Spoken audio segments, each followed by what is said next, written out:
and this is for my permanent residents, my skilled workers who will be migrating here to Canada to start a brand new journey. So let's dive right in. Number one, securing your accommodation.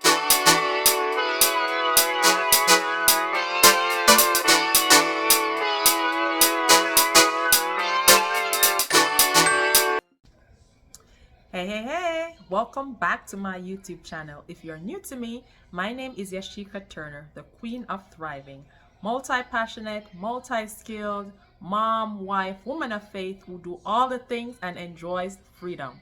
So before we begin, let's get to business.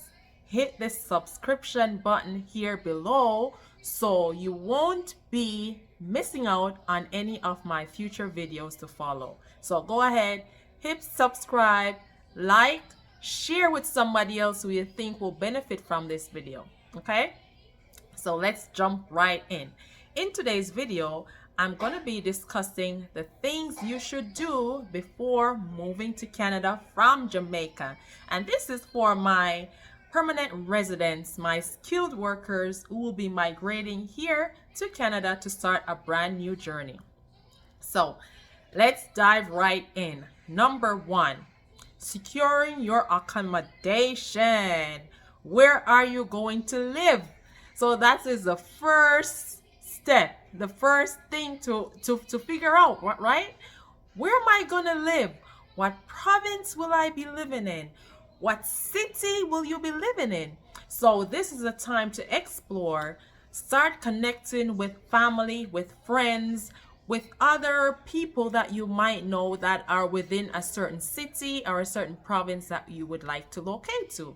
Now, the things to consider when choosing the right city or the right province for you is to do your research to find out about employment, find out about housing, and just to find out about the culture, because different provinces, different cities, they are known more dominant in certain cultures, certain population.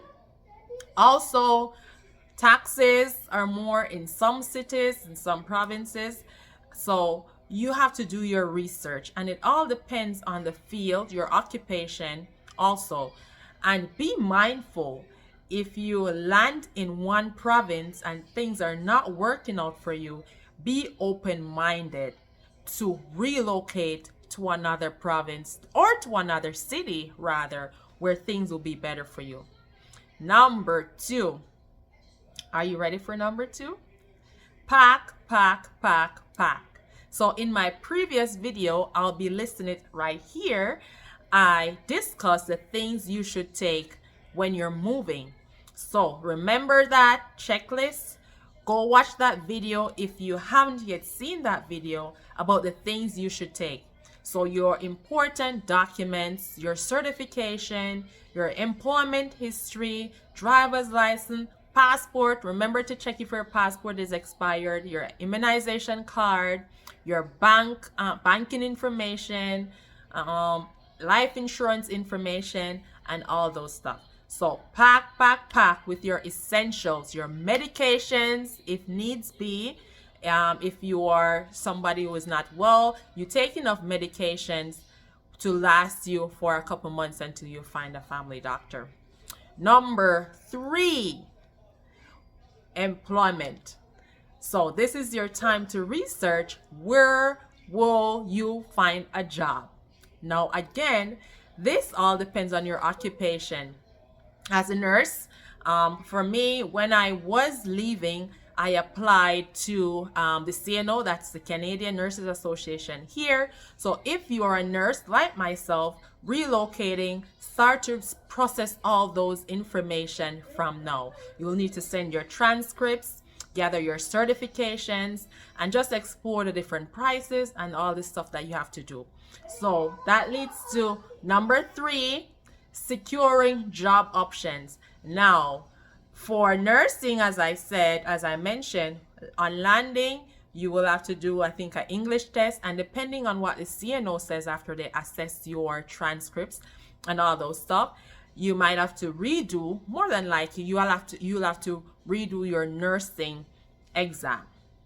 So be prepared to retake your nursing exam, right? So while you're waiting together to be certified, to get your license and all that in your specific profession, be open-minded to acquire a survival job, as I call it. Now, a survival job is a job that's out of or in a lower category than what you are trained for, what you're licensed in, what's your profession. So that's a job you can get a quick cash until you get settled, until you get in the right job, you get back your license, your profession, and all that lovely stuff. So start exploring, being open-minded to just hop right into a survival job. Now, as I mentioned earlier, you might land in a city, you start searching, and no luck finding a job. That happened to me. I had to relocate from one city to another city because of this situation. I could not find a job. For nurses, the go-to survival job is PSW, personal support worker. What am I saying? Patient. Personal support worker. This is like a nurse aide, as you call it in Jamaica. It's like a nurse assistance. So you assist clients, home care, hygiene, personal care. This is the survival job that I did when I landed. I came. I did it for a few months until I got my nursing license after passing the exam. So be open-minded, start exploring different job opportunities and different options for you. Okay. Number 4, get your finances in order. Money, money, money, money. You will need as much money as possible.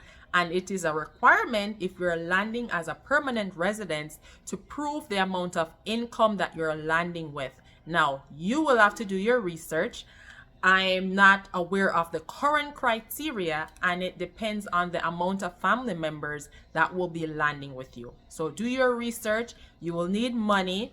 You will need this proof in a bank statement, think a bank draft or a check or something like that. But convert your Jamaican dollars into Canadian dollars because you will need it. Sell, sell, sell, sell. Sell as much as you can so you can have enough cash to land with. So if you have furniture, if you have cars, whatever you have, sell as much as you can. Put them for sale before coming so you can get your finances in order. Number 5, make arrangements for your life insurances, for your mortgage. If you have a home back in Jamaica and you're migrating here in Canada, make arrangements to continue to pay your mortgage, continue to pay your bills, so you don't end up in trouble after you land here. And chances are you might not able to get a job as soon as you land here. So things will take time. So ensure you have enough money in your bank account back home to set up all those stuff. Which will lead us to number 6. What's number 6? Changing your address. So if you know that you're not there at your current address, you might rent your house or something like that, but change your address to a family member who can receive your mails and maybe forward them to you or read the information and send to you. So like your banking information, insurance, life insurance, and those important information like that, you get your addresses to be changed to a trusted family member or a friend. Okay, that's number 7. Network. Start to reach out to all the family members and friends that you know are in Canada. Start to build your support system. Start to reach out to them. Let them know that you'll be landing here, because trust me, you will need support. You will need support. I cannot emphasize that enough. Being here in a country by yourself, it is a lonely road, a country you've never been before, you know nobody here. So try to get as much contact information for family, for friends, find me. I'm here too. Reach out to me. Send me an email. Send me something. Reach out. Let's connect. I can be your support system. Number 8. Get your hair done. Get wigs made. For my guys, go get you a nice barber cut. Carry your clippers, your shaving, your shaving, shave your clippers and all those things. Pat them, because girls, sisters, hairstyle here is expensive. I did mention that in one of my previous videos.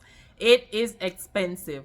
It's gonna burn your pocket, and your head go hot you when you come on the first couple weeks. You have to go spend $100 at the hairdresser, because the first few weeks, the first few months, you're gonna try to save as much money as you can. Okay, so get your hair braided, get your hair done, get some wigs made, get your manicure, your pedicure, whatever pampering, because trust me, when you land, it's a different story, a whole new ball game. Right? Number 9 is that's number 9. Get my ebook. So go right now, download a free chapter, or you can purchase my ebook, What to Expect When Moving to Canada. Down here, down there, okay?